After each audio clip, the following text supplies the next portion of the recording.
tonight I would like to go through issues around risk perception, as well as quarantining and isolation.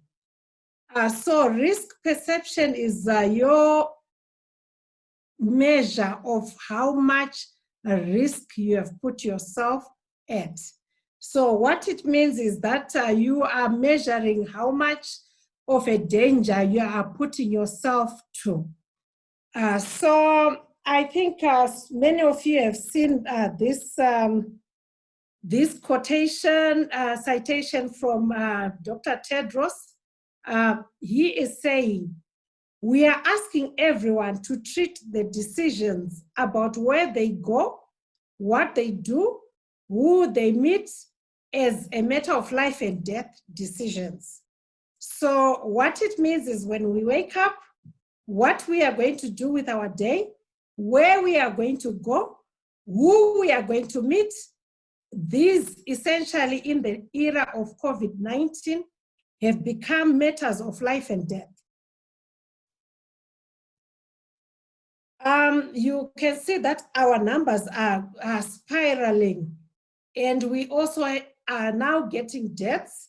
It is very sad to note that in Harare, the papers are reporting that Harare, there was a woman, she dropped down dead, and the body was left on the streets. I hope it has since been removed.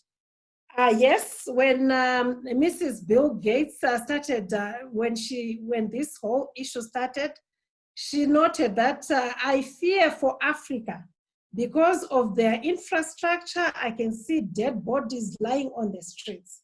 Well, that sounded very inhuman, but if we are not careful, that's exactly where we are going, because you can see that our perception of risk at the moment, most of you may agree with me that it is very low. Why is it low? People are saying, I trust my workmates, surely they're responsible enough and that they are COVID-free. So that is me trusting my work colleagues. I don't know how they spend their evenings. I don't know how they spend their days.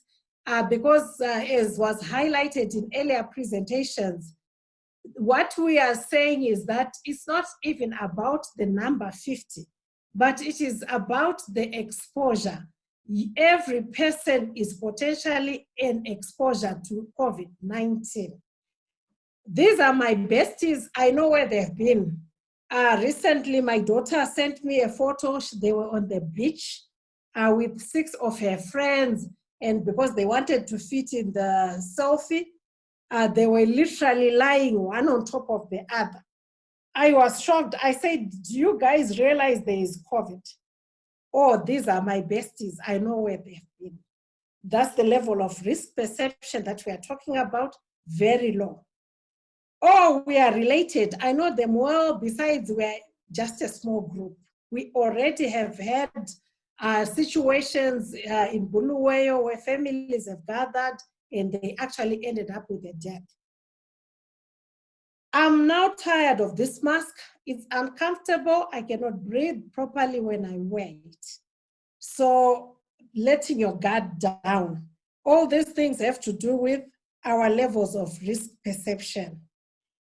So we really appreciate that now we are in August. We started, at least in Zimbabwe, our epidemic started in March. So when that started, so it literally means that we have gone for 4 months. We need, yes, to stay mentally, physically healthy. Tomorrow we are having a session on just taking care of the mental issues. Yes, these things are critical. And we have so many activities that we normally engage in to promote resilience. But we must appreciate that these activities also come with the risk of exposure to COVID-19. You need to be able to take note of your own risk in each situation and act appropriately. Yes, a good hygiene, washing of hands continues to lower the risk.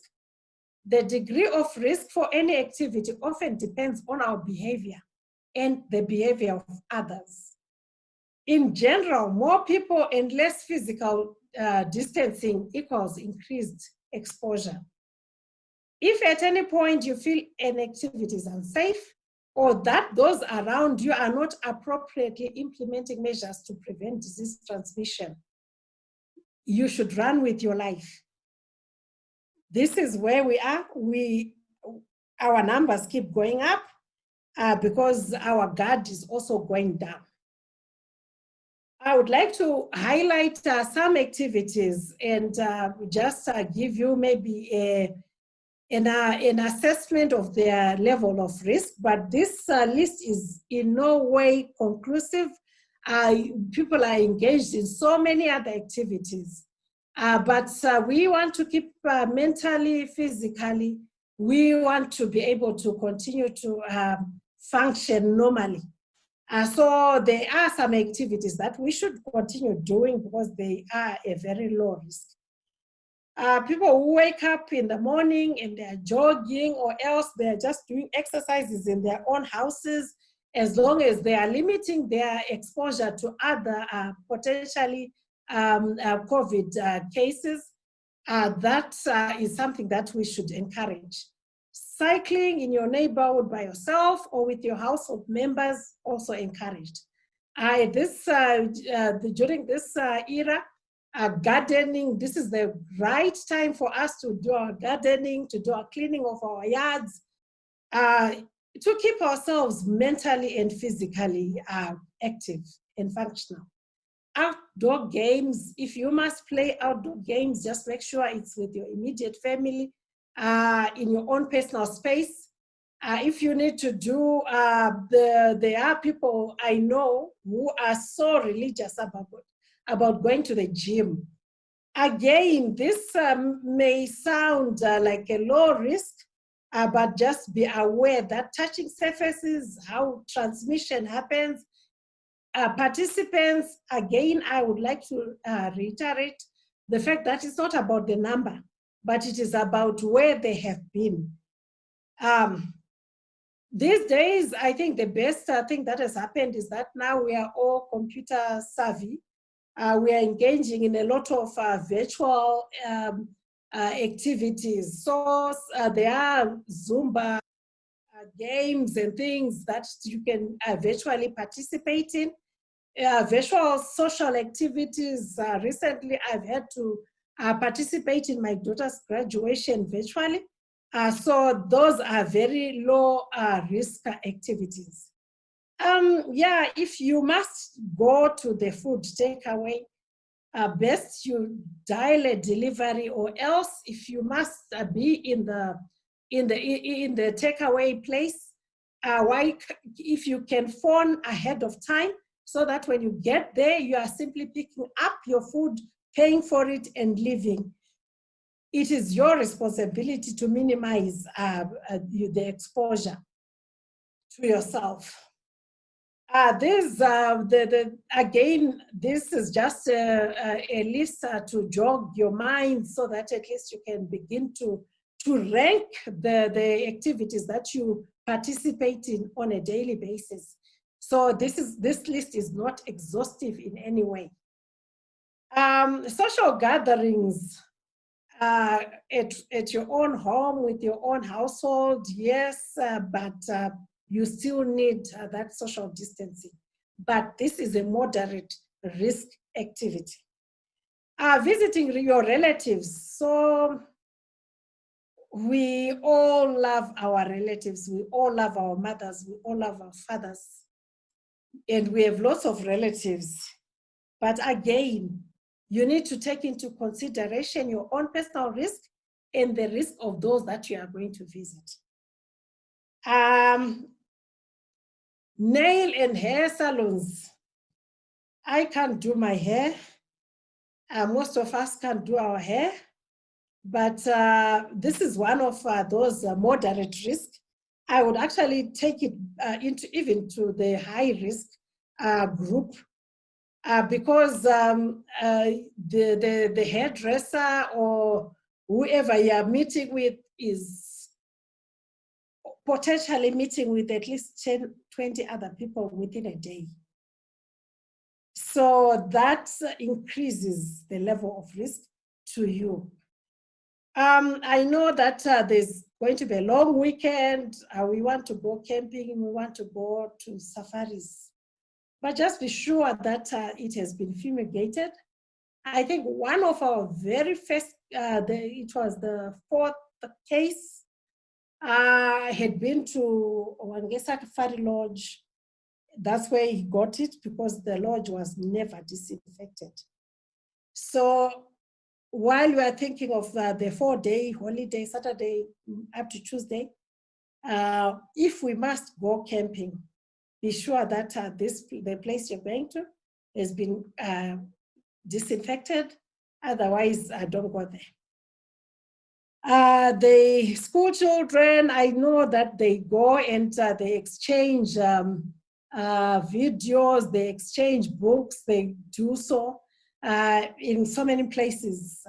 Children usually want to go and exchange things with their friends.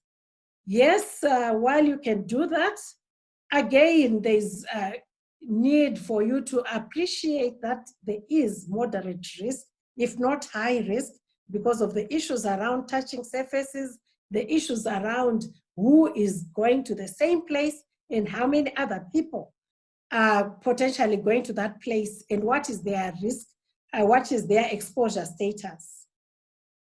Then we get to the red zone activities.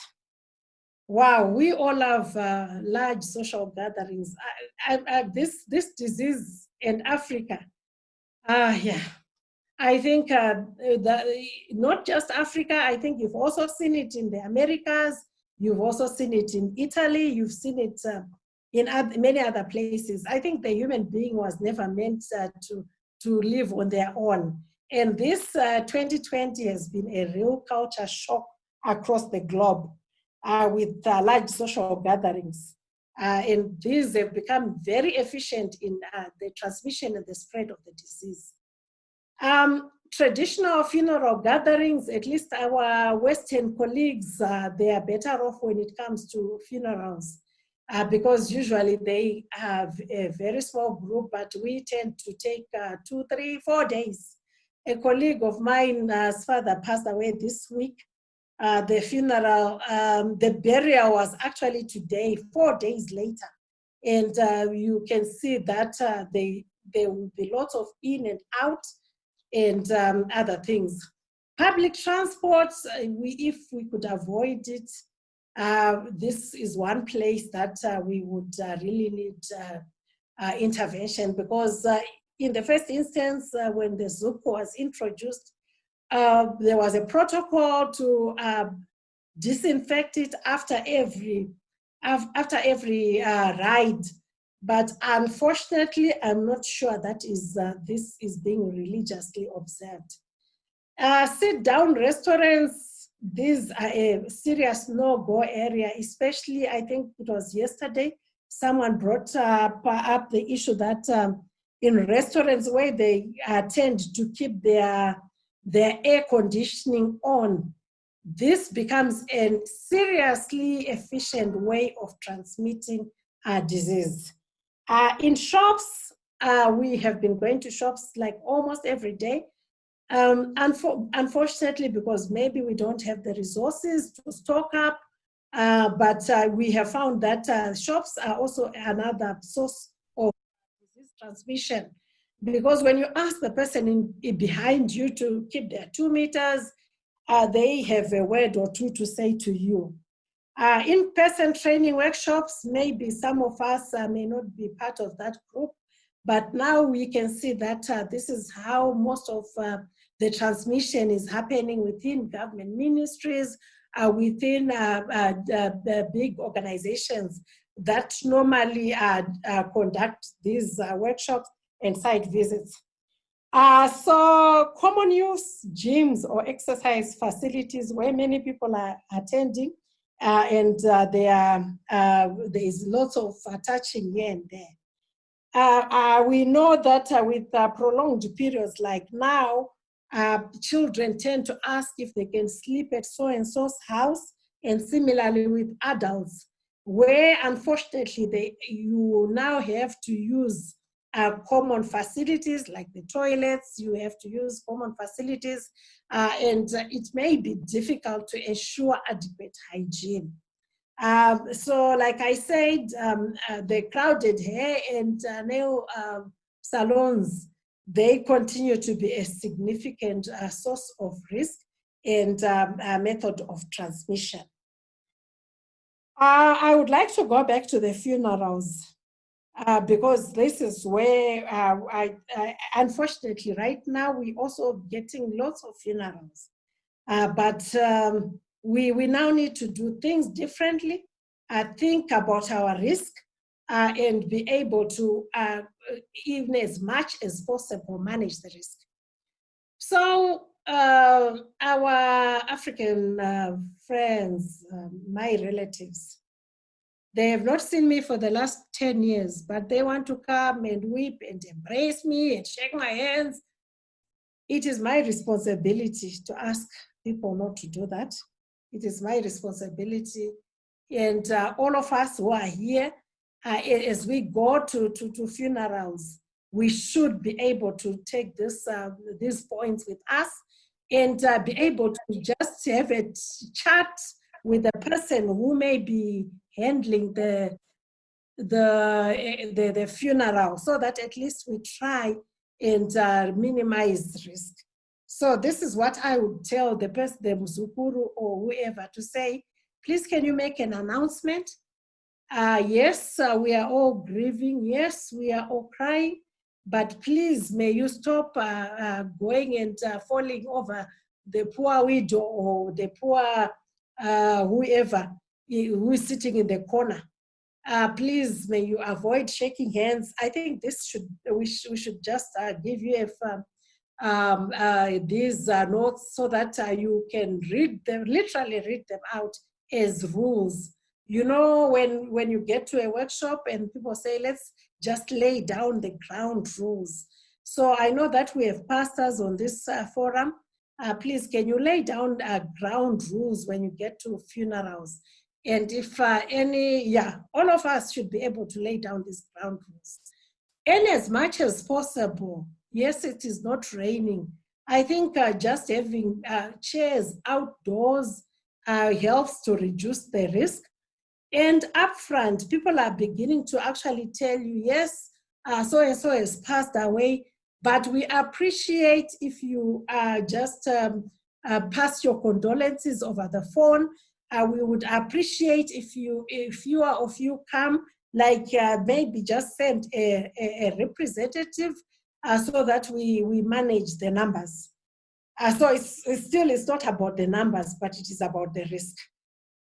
Yes, by the gate, just make sure that people are wearing their face mask and that they are not, we had a long discussion, I think yesterday, about face masks, how to wear them. We on this forum should be able to assist our relatives to make sure that they are wearing their face masks all the time. Let's avoid long programs. Funerals that are going on for 4 hours, in the same way that we have, it is better to just have 1 hour, 30 minutes. You let people know to come at a certain time so that you reduce the amount of time that you are spending together. Yes, you should have a drum or a bucket that has running water for continuous disinfection. And there's just a need for us to continue to take that extra precaution so that we protect not just ourselves, but the ones that we also love. Similarly, when you go to hospitals and clinics, so the issue here is just we should be at a very high alert at this point in time. So it doesn't matter that I've gone to the hospital or to the clinic or I am going to the doctor's rooms. The same thinking that I should take is this the same mentality that I take when I go to a funeral, to say I am potentially at a very high risk. So this is why you can see there is the Maisha, they are asking people to phone in. I believe if you also have your own GP, they are also asking you to phone in so that if possible, they can prescribe over the phone. So what this means is it's not business as usual. This era is now business unusual. So whatever is non-essential, whatever can be handled virtually, let's try and do that. And when you go to the rooms or to the hospital, just try and keep the same social distancing, face masks. Some good doctors have done a very good job of trying to minimize risk, whereby they tell you what time to come in. And if you are going to be late, you need to be able to then alert the people. So this is, yeah. So what it means is that if I perceive myself to have been at a very high risk, I may then consider to get a COVID test. So there are 3 classifications. I suspect that I'm a case. If I have come into contact with somebody who has lab tested and confirmed that they have COVID, and I begin to also show signs and symptoms, I may be a probable case if I have not been in contact with anybody that is confirmed, but I am beginning to show signs and symptoms. Then when you get a test, you become a confirmed case. How do you get a test? You assess your risk. You can phone 2019 to get more information, because why I'm saying 2019 is because the sites that I've put here are just for Harare. So we need to just continue liaising and getting information.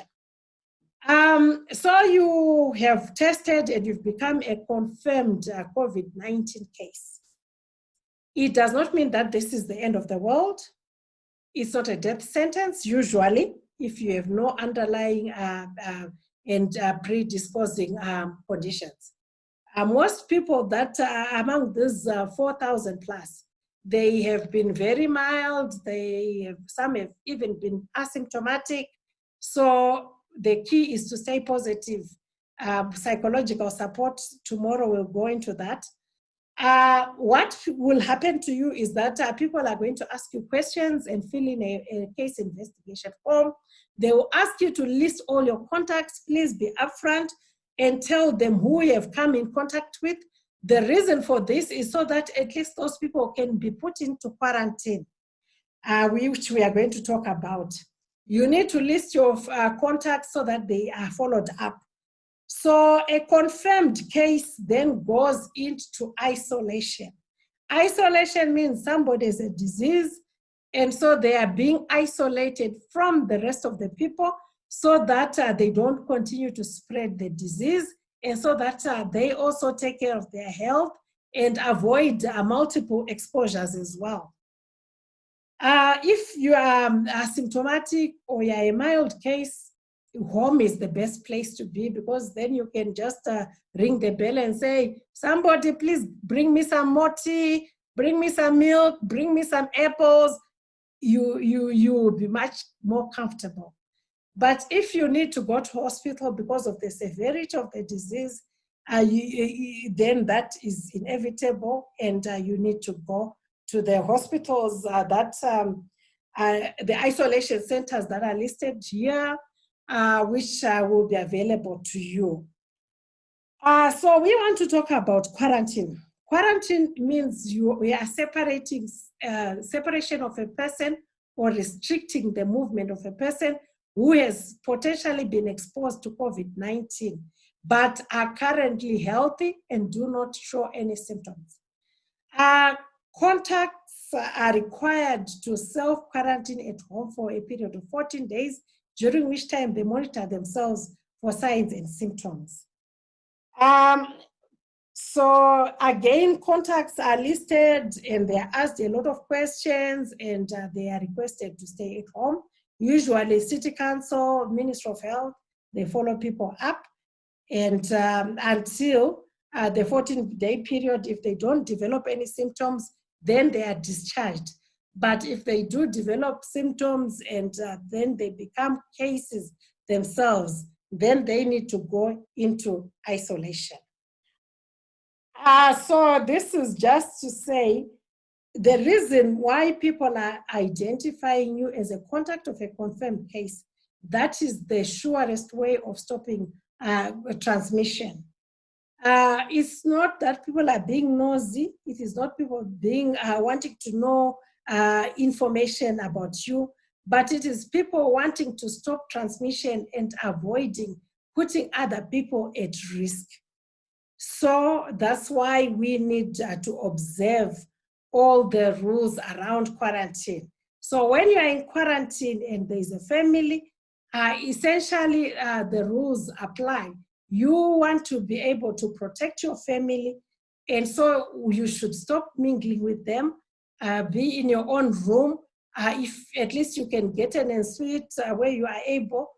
Where this is not possible, and we need to put you into quarantine where there are other people, again, people try and put you in your own room. But I know that you guys have seen all the social media around Prince Edward, around other places.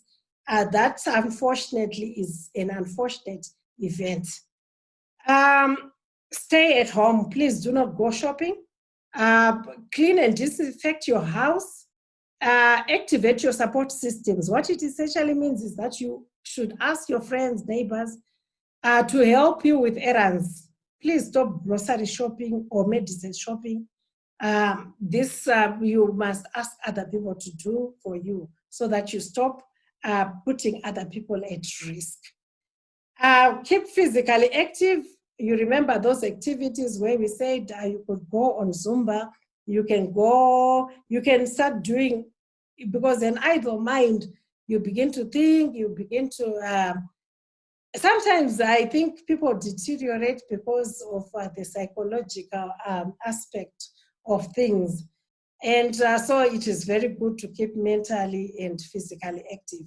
Tomorrow you will hear more about that. So after the 14-day period, people are discharged if there are no symptoms, and they can begin to do their normal duties.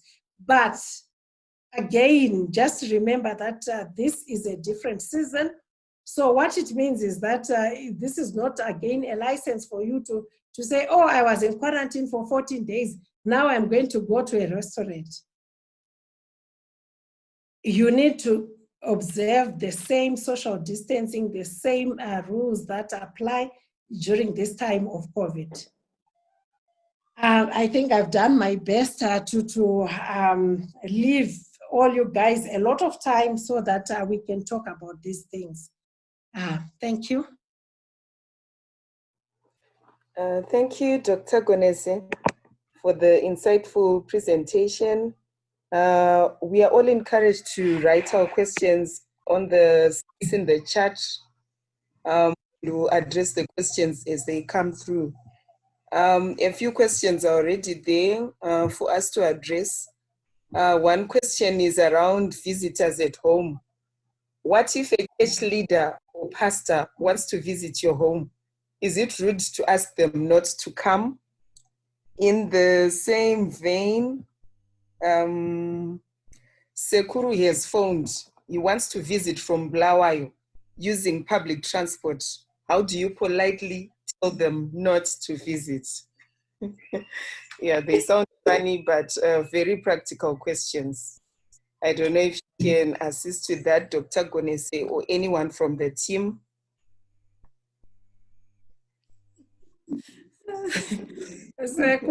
Okay, so the good thing is that you started with the church. So we are all on this call. I think our church leadership are here, and they will also get this presentation. I like what my brother put on his profile. he said because of COVID, we are not accepting visitors. When I was going out in the field a lot, I wasn't allowed in his house, and I was happy to do that. So I would stand outside and we would talk, and now with the face mask and the face shields, not really necessary, but the face mask. So it's your right and it's your responsibility to just bring to the attention of our church leaders and say, oh, thank you very much. We can chat over the phone. I really want to just make sure that I don't expose myself. I think church leaders will really understand and appreciate that. Sekuru from Buluwayo, I think what we need to find out is why is he wanting to come to Harare? If it is something that can be handled while he is in Buluwayo, I should be able to offer him to say, I can send you the money, because these days, these are the risks of using public transport. Public transport is very efficient in spreading COVID-19, whether it's a bus. You remember that when this whole thing started, you could literally trace it along the airline routes. So I think it's our responsibility to educate our relatives of the high risks and be able to come to a consensus. Thank you, Dr. Gonese, for that wisdom, that it's our responsibility to educate our relatives. Sometimes the guru might not even appreciate the risk. You might have a low risk perception of going onto a Zupco and coming all the way 400 plus kilometers from Bulawayo to Harare. So yes, it's really our responsibility to educate Sekuru as we politely decline his visit. I think since you touched on the issue of buses, Dr. Gonese, there is a question around the issue of our helpers who don't stay at home. How do you still get their services, but make sure these issues are noted and implemented? They use Zupco coming home. Should the helpers who do not stay at home keep masks on all the time? Yes, they should keep their masks all the time. And literally what it also means is that the 2 meters between you and the helper is critical. But the best way around this would actually, in this season, if it is possible, that the helper should come and live or stay with you. But I know that there are helpers who are also married and that their families. So I think what we need to do is to sit down and look at our risk. This unfortunately becomes a very high risk person. And so what people have done in this season is that they have weighed their risk and they've said, because we are working from home, do I really need the services of this person? If I do, what type of help do I need? Is it I need her to do laundry? Because if it is laundry, then you can put out the laundry outside so that the person comes, they wash your clothes and they go away. Because this is a very high risk activity, because this person is exposed to how many people on the bus. You know what, you can't get on a bus without touching those man. How many other people have touched them? Then you go to your seat. The 2 meters is not observed in a Zupco bus. So this person is literally also just getting exposed coming to and from your workplace. So I think the two of you just need to work out what in this season, how best can we protect each other? Thank you, Dr. Gonese. I think what I heard from you is the issue of assessing our risk as families to say, can we afford this risk as a household? Because as households, we can do all we can to protect families, and yet the infection can come from elsewhere. I also am thinking about our helpers who are actually live-in helpers, and yet they go off duty maybe every weekend. I assume the risk is quite the same. This is a risk which we need to measure as families and see if it's a necessary risk during this season. What do you advise about people living in overcrowded cottages with many tenants?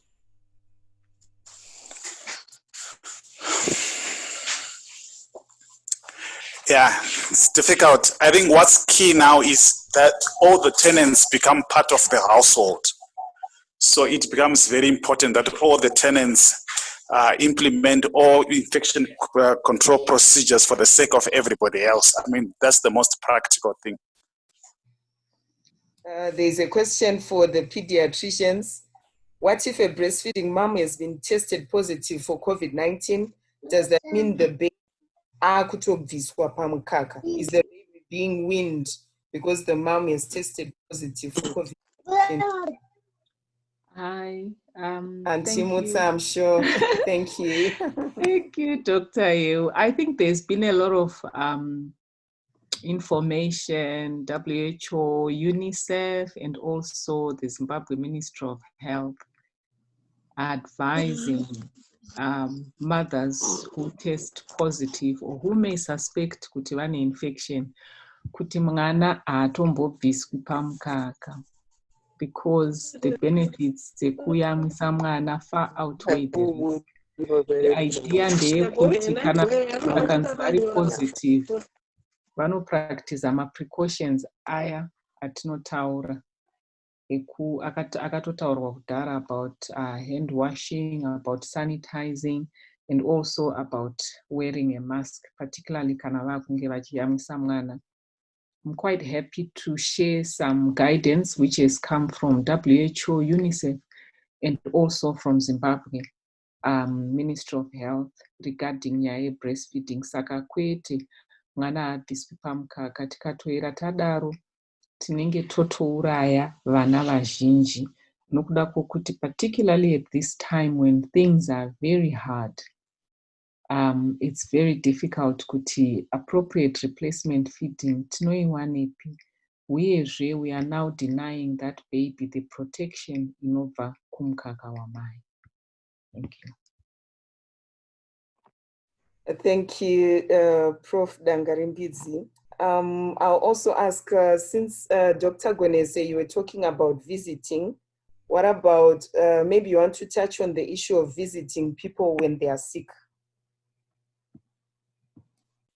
Is it safe to do so? Like you rightfully said, we are social beings. Any comments around those issues? I think we just go by the fact that we are in a different season. So if I am sick, please don't visit me, phone me. If I am sick, I'll try and minimize the number of people who I interact with, because yes, I may present with something else, but I'm not sure that I also don't have COVID unless I've had a test. But even if I have a test, the fact of the matter is that tests are always not 100%. So visiting relatives who are sick at home or wherever, I think really we just need to change. There needs to be a real change of behavior, because unless I think we should just restrict it to very close relatives. Others can add. But I wanted to bring to your attention, Dr. Magumi said, thank you for helping me answer the question. It says what to do between time of testing and results. Firstly, we advise testing early before deterioration of symptoms. Secondly, you can call your doctor and sometimes can get help over the phone, treat them as COVID. And lastly, you call 2019 and advise for the steps you have taken and what to do next. Then I also wanted to read this one. You talked about the church leader, which I thought is easier. How do you handle church members who are visiting the pastor's place?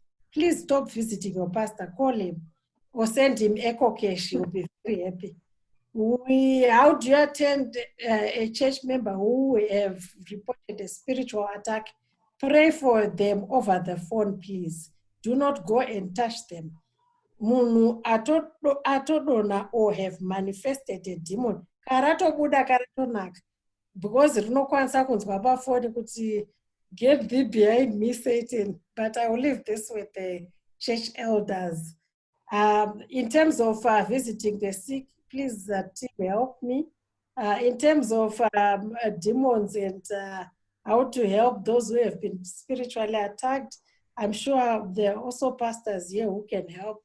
But my belief is that I think now, more than ever before, our faith is to go to a higher level. It's not about Mfundisi coming, but he can say the word and I will be healed. Thank you. Thank you. About visiting the sick, I think the general guideline is that we are not to visit the sick unless you are the one who will be providing care to the sick person, unless you are the primary caregiver to the sick person. Otherwise, in this season, there is no room for visiting sick people. I'm also saying this because when we visit people, we are not previewed to the diagnosis of what's making them sick. Or sometimes we might think we know, oh, this one was just vomiting, or this one has a problem with acids. And yet what is known now is that COVID is now presenting with symptoms like that, vomiting, diarrhea. A few days later, you then learn that person was COVID positive. It means you are now a contact.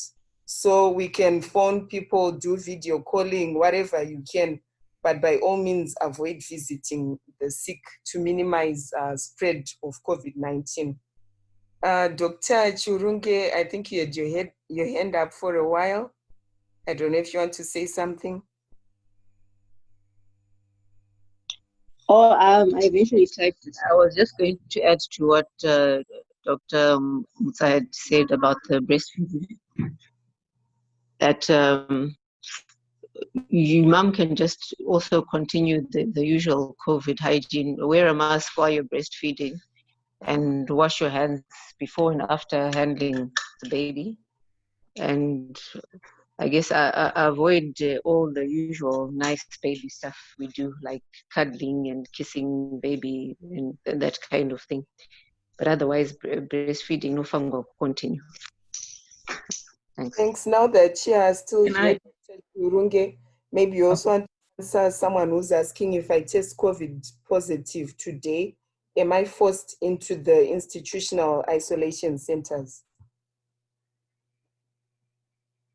Or I can self-isolate at home? That's the question. Yeah, I think we'd also answered that on the chat. The ideal scenario is that when someone tests positive, the rapid response teams are supposed to come and assess your home and advise you if how to safely self-isolate at home. They look at your rooms and show you, and how people should interact with you in the house. But given the numbers and the fact that they're overwhelmed, if you have ideally have a room that you can stay in, Uriwega, and a bathroom you can use Uriwega, then it's safe to say you can safely self-isolate. People can then just bring you your food, etc., kudo, and you pick it up. But I don't think you at this stage you won't be forced into quarantine centers simply because they are overwhelmed as it is. And I think the thinking is, if one can do both. They want to create my isolation. Isolation is a bit different from quarantine. They want to create my isolation centers for one vasingakwanisi kuisolate safely kumba. but it's not a forced issue right now. Say zvambofunzwa pepe about a tenant, a cottage in my tenants akawanda. Yeah, a situation like that, munhu akwanisi kuita safely self-isolate kana share bathroom. Someone like that would need to go out for the protection of everyone else. But if you do have the means, it's allowed to isolate at home. Thanks.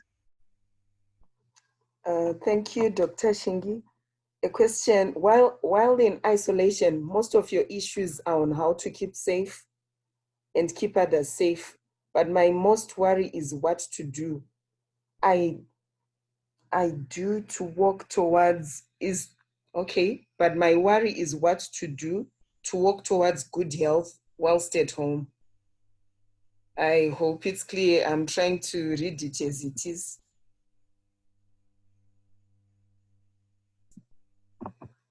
It's not clear. It's not very clear. I think they want to know what to do to help themselves get better faster. Whilst at home, whilst isolating at home. While I'm isolating to me. I think it's clear. And I think Dr. Gones touched on it, on what to do, my activities on what to do whilst on self-quarantine. And I think they can pick up from there my exercises that you can do even indoors.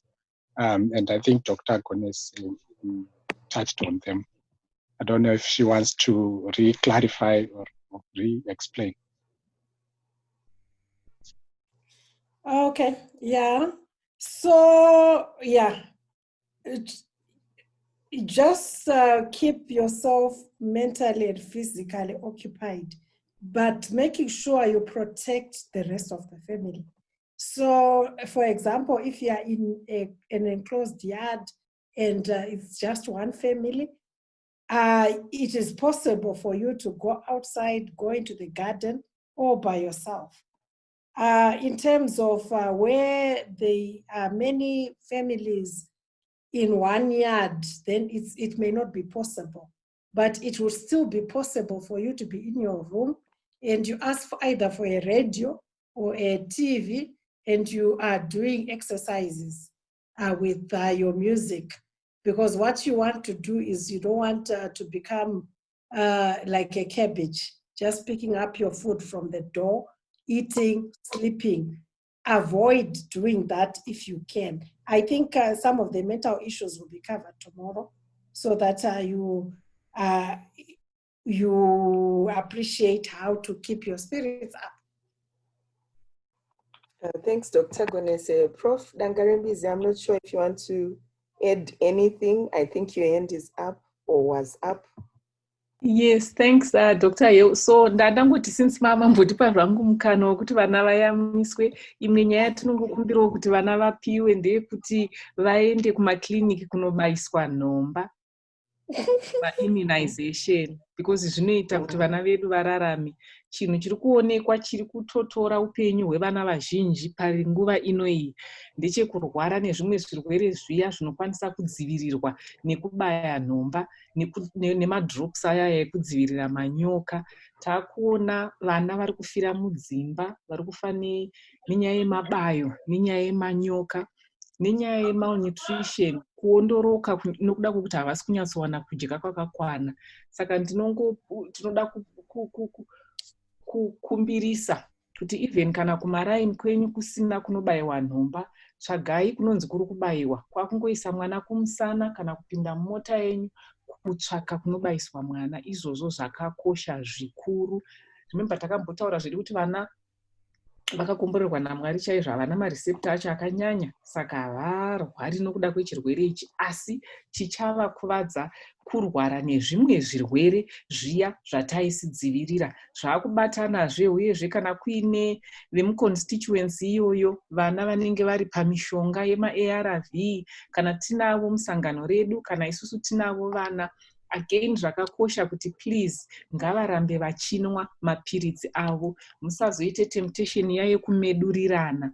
Zvine zvakanaka kuti tirambe tichienda kumakliniki, tirambe tichiwana maARV edu uye vabereki tokumbira kuti kana tiri pamishonga yeBP, mishonga yeshuga nezvimwe zvakadaro, ngatirambe tichizvichengetedza nokuti tinoda kuti Mwari vatipe upenyu hwekuti tisasiye vana ava dzanherera. Maita henyu. Thank you, spoken like a pediatrician indeed. I think in addition to what she has just said, what I pick is that we should not forget other chronic illnesses at the expense of COVID-19. COVID-19 is here, it's wreaking havoc, yes, but I should still make sure my blood pressure is controlled, the diabetes is controlled. Any other chronic medication that I'm taking, I should still maintain my reviews, if as and when required. Let's not forget about taking an antiretroviral ARV HIV, so that we keep healthy and we do not lose our health at the expense of COVID-19. I think a question again about what's the difference between isolation and quarantine. This Dr. Gonese answered very well. I think someone has answered in the chat. But in addition to that, this material will be available on Faith Ministries Facebook page, FMTV, tomorrow by 9 a.m. So if you missed part of the training, you can find the material there. I don't know if there are any other last words from the team. Our time is 7 p.m. If there is no further questions, no further comments, we keep seeing questions around the issue of treatment. Dr. Chibetete, you want to say something? Oh, sorry, no. All right. We keep getting questions around the issue of treatment options for COVID-19. Many are asking about hydroxychloroquine. I think that's the most popular question right now, among other drugs. We will dedicate a session to answering this. It wasn't on our program, but we will need to address these questions. Please just keep your questions around these issues, probably to discuss on Saturday. But tomorrow we'll have someone taking us through psychological support in the context of COVID-19, something very topical as well. So please don't miss tomorrow. We meet again from 6 to 7 p.m. Ensure you invite your friends. We have a capacity to host up to a maximum of 500 participants. So you're welcome to share the link with friends and colleagues, even workmates. Otherwise, good night and God bless you. Thank you.